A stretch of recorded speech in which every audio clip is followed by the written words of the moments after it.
What's in a vape? They come in heaps of different shapes and sizes, but whether they're disposable or reusable, they all basically work the same sort of way. There's the mouthpiece to inhale from. And that usually activates a battery-powered heating element or coil. The liquid or vape juice is in a cartridge or soaked into something spongy or absorbent. And when it heats, the liquid turns into tiny airborne droplets or aerosols, which is what's breathed in and out. So vaping isn't actually creating vapour. Think less steam from a kettle and more hairspray, something with particles that stick around. So what's in the liquid? I talked to Dr. Celine Kelso. She's a chemist at the University of Wollongong, and she's focused on the same thing I am right now, finding out what's inside vapes, especially disposable ones, which are often imported from overseas. We are collecting, either buying or people donate vape devices that I have finished using. Then we take them apart. We extract the liquid from this particular cartridge. From that, we go to the instrumental lab to do measurements of the chemical content. We have done over 300 and we're currently doing a study to get analyzed another 750. So in total, will be over 1,000 devices analyzed together. And what have you found? We have found that they all contain the carrier fluid, propylene glycol and glycerol.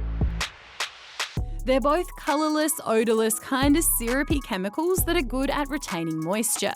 They're used a lot as food additives because they make stuff taste better, look better, and stay fresher for longer. Which is why they're also in a lot of cosmetics, cleaning products, and medicines. In vape juice, they also serve another purpose. Those two chemicals are mixed together. One gives you a harsh throat that replicates a little bit the harsh throat that you get when you smoke, while the other one is what produces the big white clouds. Then there are chemicals to create all the different flavours. So in chemistry, you can have different chemical compounds that create the same flavor or similar flavors, and there are hundreds of these available on the market. While propylene glycol, glycerol and the flavourings in vapes are all considered safe to consume, inhaling them could be a different story.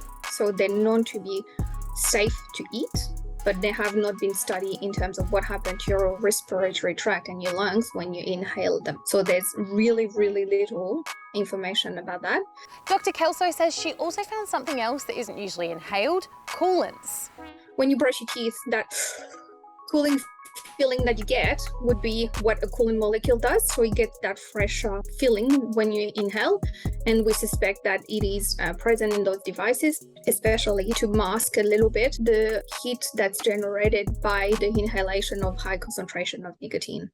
Oh yeah, and nicotine. While it's a chemical that can be derived naturally from the tobacco plant, it can also be made in a lab.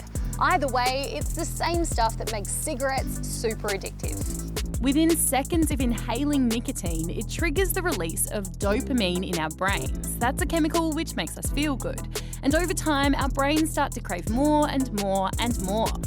Experts say nicotine can cause serious health problems over time because it goes into our bloodstream and increases our heart rate and blood pressure. And it can be particularly bad for brains that are still developing. It is illegal for people under 18 to buy vapes in Australia. And if you're thinking, isn't it also illegal for anyone to buy nicotine vapes? Then yeah, you're right, it is if you don't have a prescription. But everything, like 100% of what we have analyzed so far that did not have the word nicotine written on it or did not have a specific indication of 0% of nicotine did contain nicotine in it. So wait, if you didn't catch that, every single vape they've studied that doesn't say nicotine on the label had nicotine in it. So if you think that your product that does not say nicotine on the packaging does not contain nicotine and you start vaping, then you can find yourself becoming addicted to that product because it did contain nicotine.